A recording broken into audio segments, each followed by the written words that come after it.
नमस्कार दोस्तों, मैं हूँ संपर्क दीदी और आप सुन रहे हैं संपर्क पॉडकास्ट।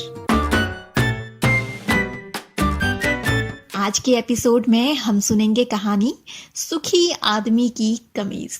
तो बस अपनी कल्पनाओं के सारे दरवाजे खोल दीजिए और क्रिएटिविटी की हवा आने दीजिए।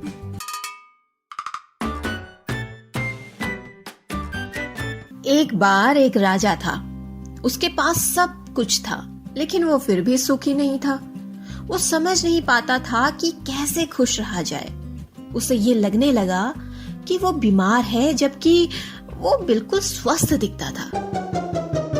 राजा के आदेश पर राज्य के एक से एक अच्छे डॉक्टरों को बुलाया गया, लेकिन कोई भी उसका इलाज नहीं कर पाया। अंत में एक बुद्धिमान वैद्य ने ये समझ लिया कि राजा आखिर खुश क्यों नहीं है। उसे एक युक्ति सूझी और उसने कहा, यदि महाराज एक रात्रि के लिए किसी खुश व्यक्ति की कमीज पहनकर सोए तो उनकी बीमारी दूर हो सकती है। सैनिकों को राज्य भर में किसी खुश आदमी को खोजने भेजा गया और आदेश दिया गया कि वो उसकी कमीज लेकर आए। पूरे राज्य में खोजने पर भी कोई खुश व्यक्ति खोजा नहीं जा सका।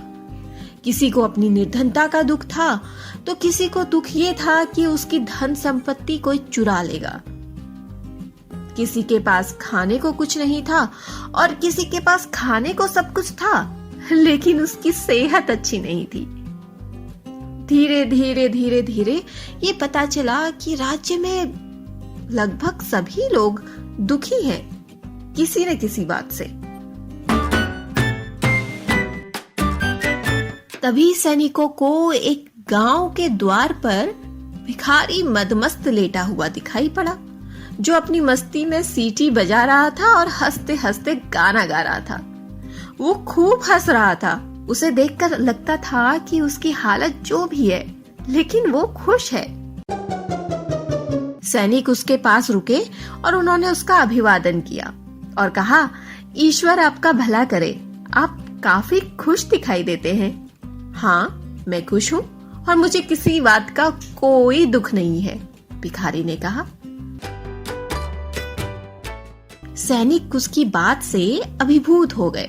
उन्होंने उसे कहा कि यदि वो एक रात के लिए अपनी कमीज उधारी दे दे तो वे उसे 100 स्वर्ण मुद्राएं दे देंगे। ये सुनकर वो जोर जोर से हंसते हुए लोटपोट हो गया, लेकिन उसने अपनी कमीज देने से इनकार कर दिया। तो दोस्तों, ये कहानी मैंने कुछ टीचर्स को सुनाई और उनसे पूछा कि यही कहानी अगर वो अपनी क्लास में सुनाते तो बच्चे क्या मजेदार जवाब देते और उनकी कल्पनाओं में इस कहानी का क्या अंत होता।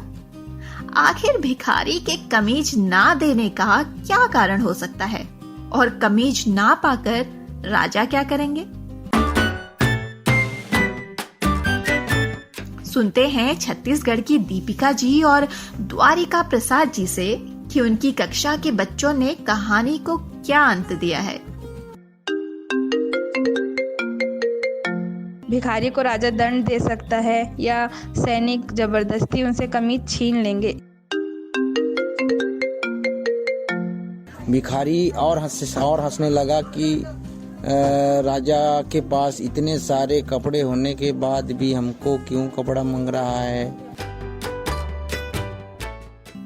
उत्तराखंड की निमिषा जी और झारखंड के अरविंद जी से सुनते हैं कहानी के कुछ और मजेदार अंत। भिखारी ने अपनी कमीज देने से इनकार कर दिया क्योंकि भिखारी के पास केवल एक कमीज थी। भिखारी बोला, खेत में किसान के पास चले जाओ, वो तो दिन भर खुश रहता है, जरूर अपनी कमीज दे देगा। भिखारी के इनकार के बाद सिपाहियों ने इसकी सूचना राजा को दी। राजा बेहद नाराज हुआ और उसे पकड़कर राजदरबार में पेश करने का आदेश दिया। चलिए अब सुनते हैं हरियाणा के सत्यवान जी और नीलम जी से कि उनकी कक्षा के बच्चों ने कहानी का क्या अंत सोचा है। भिखारी ने सैनिकों से कहा, मैं राजा को अपनी कमीज अवश्य दे देता, लेकिन मेरे पास केवल यही एक कमीज है। इस कमीज को देने के बाद मैं क्या पहनूंगा? इस कहानी में जब राजा के जो सैनिक थे राजा के पास जाते हैं और बुद्धिमान व्यक्ति भी साथ होता है, तो बुद्धिमान व्यक्ति को राजा को बातें बताते हैं कि एक भिखारी को लालच देने के बाद भी भिखारी ने अपनी कमीज नहीं दी राजा को पहनने के लिए। तो इसमें राजा को बड़ा आश्चर्य और राजा को लगा कि जब भिखारी के पास कुछ नहीं है और वो लालच से भी अपनी कमीज नहीं दे रहा, तो उसके अंदर एक है, वो है आत्म संतुष्टि। अब सुनिए उत्तर प्रदेश की दीपा जी बच्चों के क्या जवाब लेकर आई हैं। तो जब फकीर ने कमीज देने से मना कर दिया तो सैनिक वापस महल लौट गए और राजा को बताया कि एक खुश व्यक्ति मिला तो है, लेकिन वो किसी कीमत पर अपनी कमीज देने को तैयार नहीं है। अब राजा खुद उस फकीर के पास आते हैं और उससे पूछते हैं, क्या आप मुझे अपनी खुशी का कारण बता सकते हैं? फकीर बोला, महाराज, मुझे ना तो कुछ खोने का डर है और ना ही कुछ पाने का लालच, ना मेरे मन में ईर्ष्या, द्वेष, कपट है, इसीलिए तो मैं खुश रहता हूँ। यदि आप भी मेरी तरह खुश रहना चाहते हैं तो आपको भी इन बुराइयों को त्यागना होगा। और अब अंत में हिमाचल प्रदेश की स्नेहा जी से सुनते हैं उनकी कक्षा के बच्चों ने कहानी को क्या अंत दिया है। भिखारी हंसते हुए सैनिकों से बोला, मैं आपको कमीज अवश्य दे देता हुजूर, पर मेरे तन पर तो कोई वस्त्र ही नहीं है।